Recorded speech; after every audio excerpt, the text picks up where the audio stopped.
Okay, so this is that Savage Model 10. I took it out yesterday and wasted a range trip and 10 rounds trying to see how it did with loads that I already have for it. I got this thing from a gun store local to a buddy of mine, and I've forgotten that every time I've bought a gun from them, there was screws loose. So this one, the action screw was loose. One of the scope mounting screws was loose, and the scope was not plumb with the gun. So I went ahead and tightened everything down yesterday. It's tight, everything's squared away. I gotta get this on video. Look at this. This is finger tight. Let's see how this one is. Not even finger tight, loose. This one, oh, it's a little tighter than finger tight. That one, tight. And this one, finger tight. No, not quite finger tight, loose more like. That is an absolute joke and a disgrace for a gun store with a gunsmith to sell something out of their store like that. That is absolutely disgraceful, no matter how you slice it. So there you have it. That's enough griping. The state of Washington has changed its rules regarding long guns. It has always been with long guns in every state that isn't a communist dictatorship that when you buy a long gun, you can walk out with it the same day that you buy it, providing you pass your background check, either DOJ or state background check. And so I bought that gun from them right there, that Model 70. And I also bought Sadie's Model 99 from them. Every time I go up into that country, I used to like to stop at that gun store and look at their used gun selection.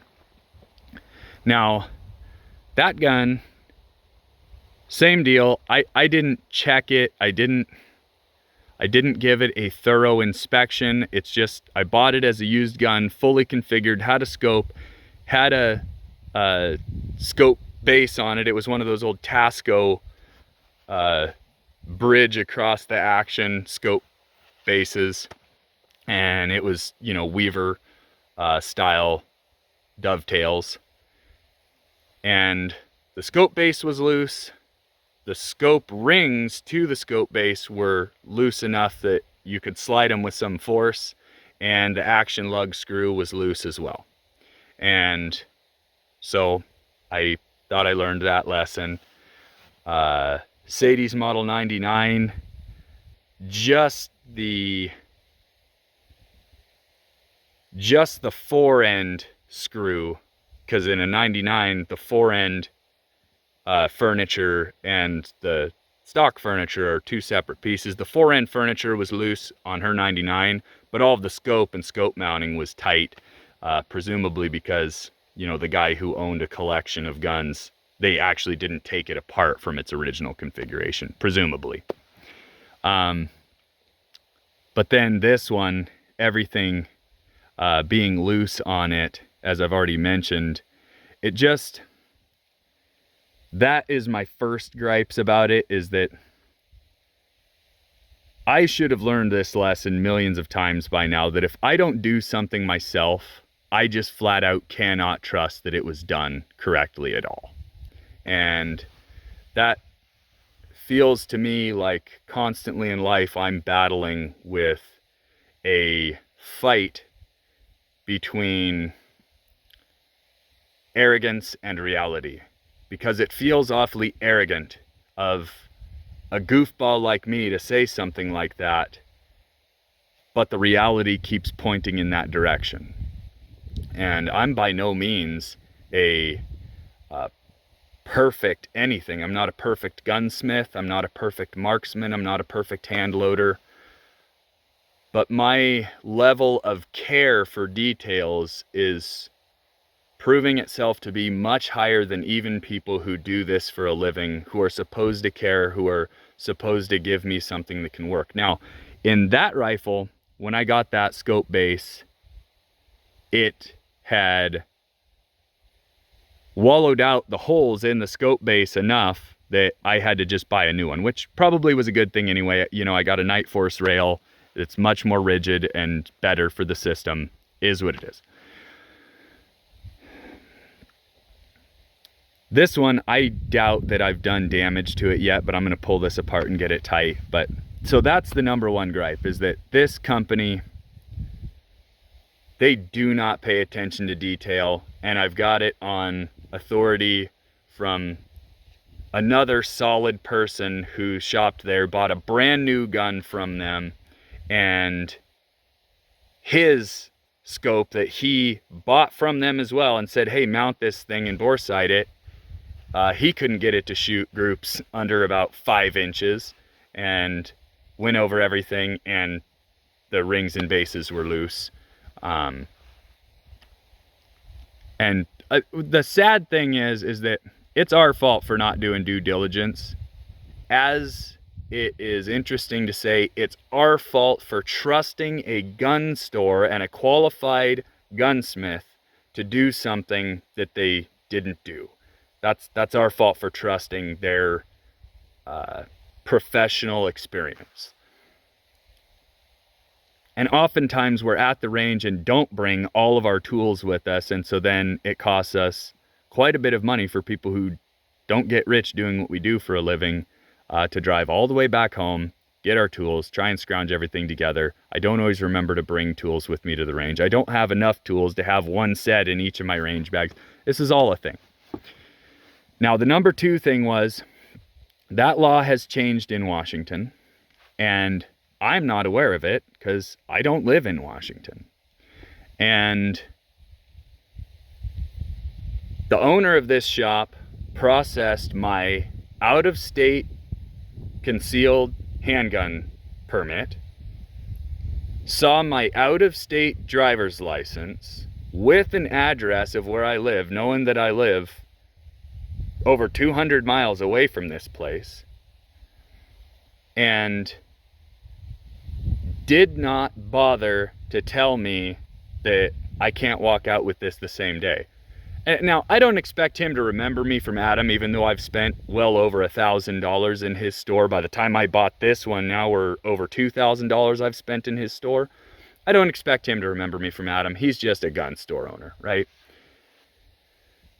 But just the common courtesy of, hey, now you realize you're not going to be able to take this thing home today. You're going to have to come back for it. And you know what I would have done? I really wanted this thing. I would have said, hey, all right, well, I'll pay you for it now. Ship it to my FFL in my home state, and I'll just do my paperwork there and walk away with it the same day that it gets there, because I get instant approved. I've got a concealed handgun permit. Everything seems to work just fine for me, and then I walk away with a gun the same day I purchase it, as one should in America. So to not tell me that, and then it was when I was, DOJ paperwork had already been signed, filled out.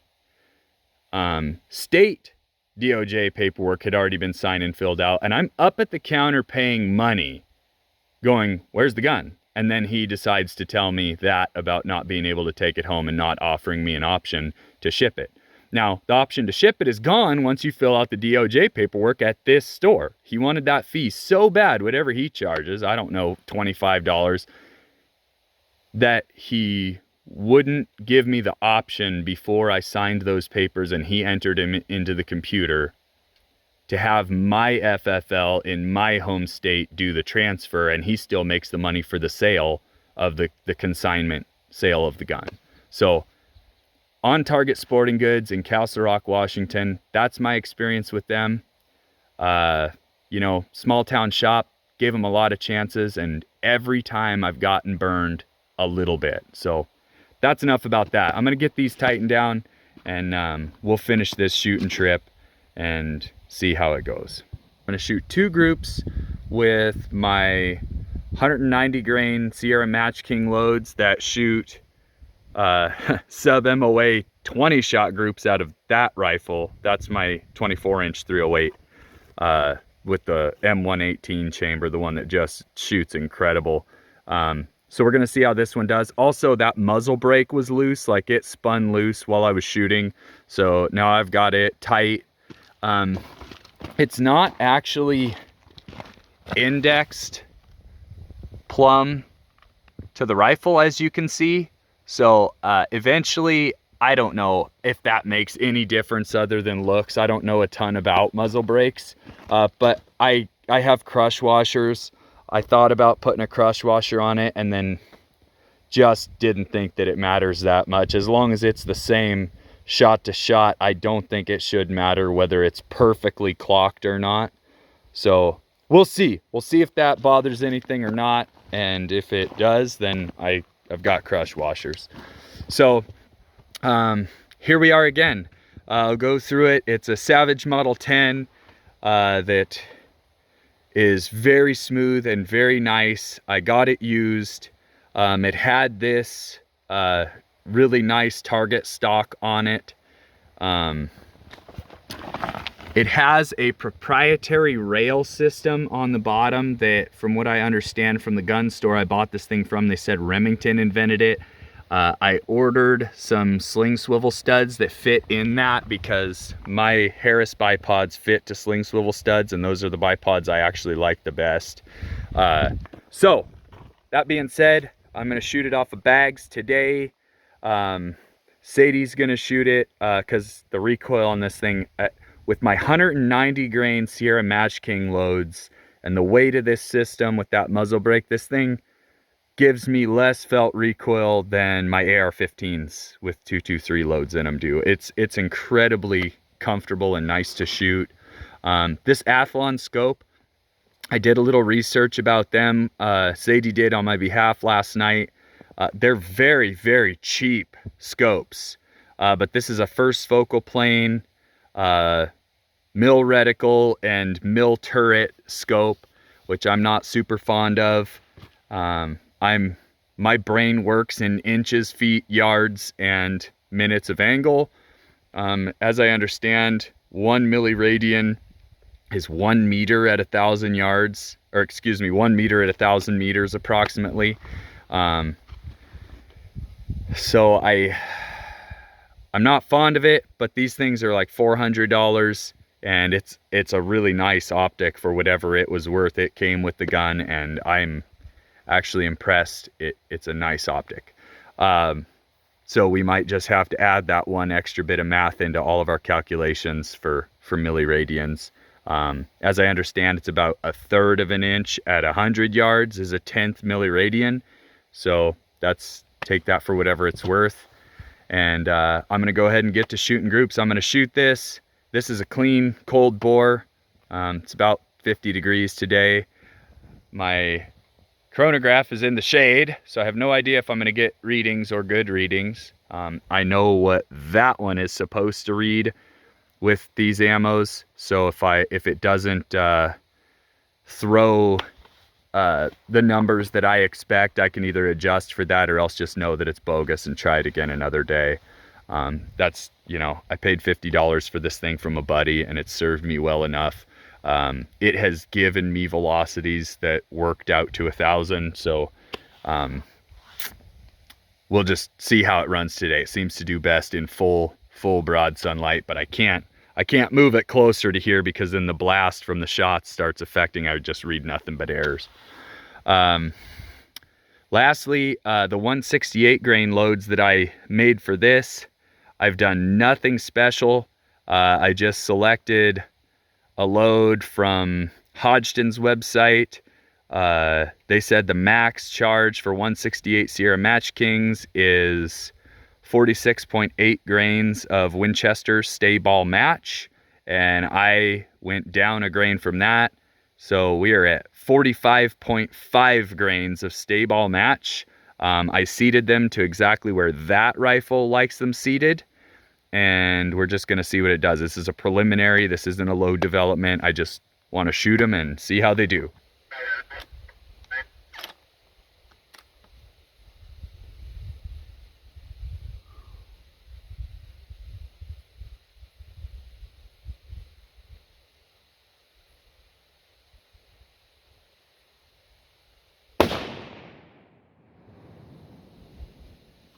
2367.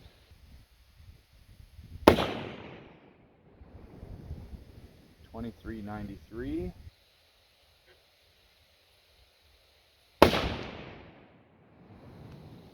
2391.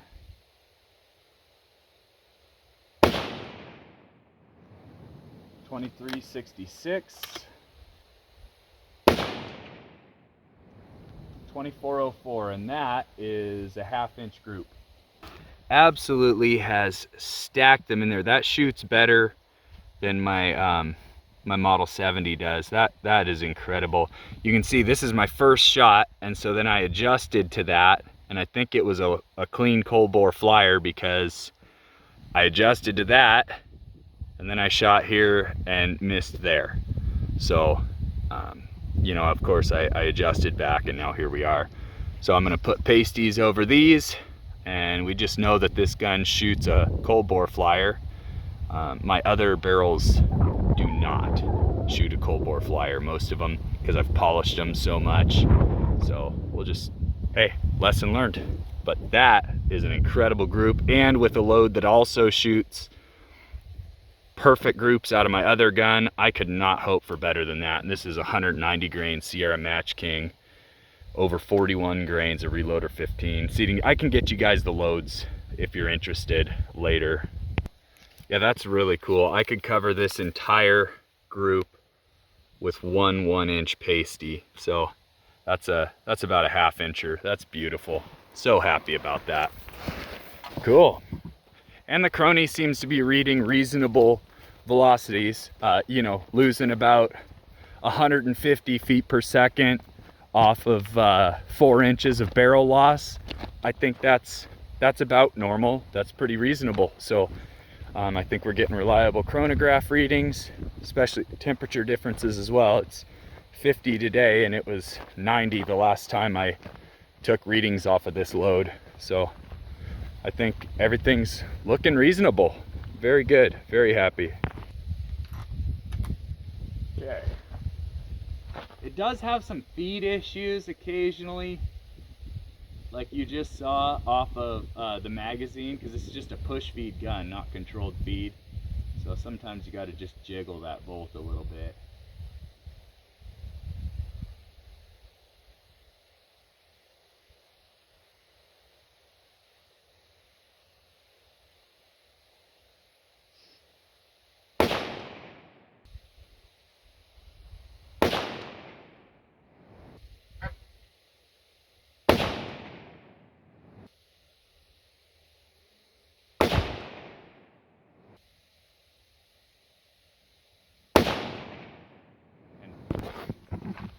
What are you doing?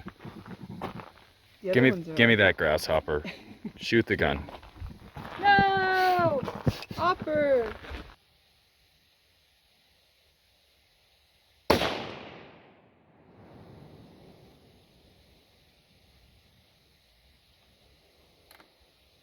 No recoil, huh? Isn't that wild? Nice. And it being just a 308, it don't really pop you in the mouth with that muzzle brake too bad either. No. Like I kind of expected a little more pressure. That's not bad. No.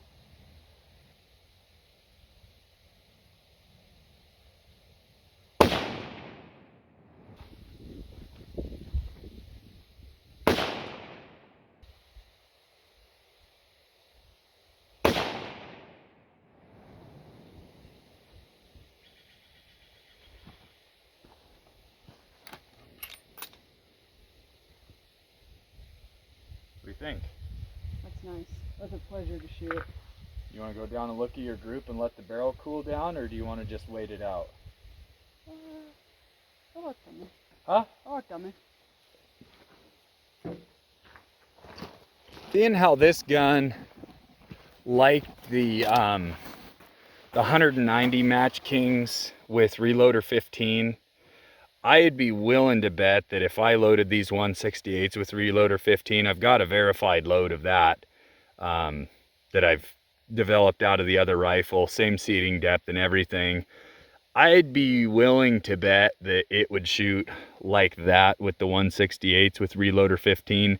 I just wanted to try this with Stay Ball Match because, well, I'm trying to find something that powder's good at, and for whatever it's worth, that just isn't a very good powder for anything I've put it in. I've tried it with 5 different bullets in 223 now, and 1 bullet in 308, and this bullet I shot out of my other gun with like 5 or 6 different powders, and it shot 4 out of those powders, it shot sub MOA.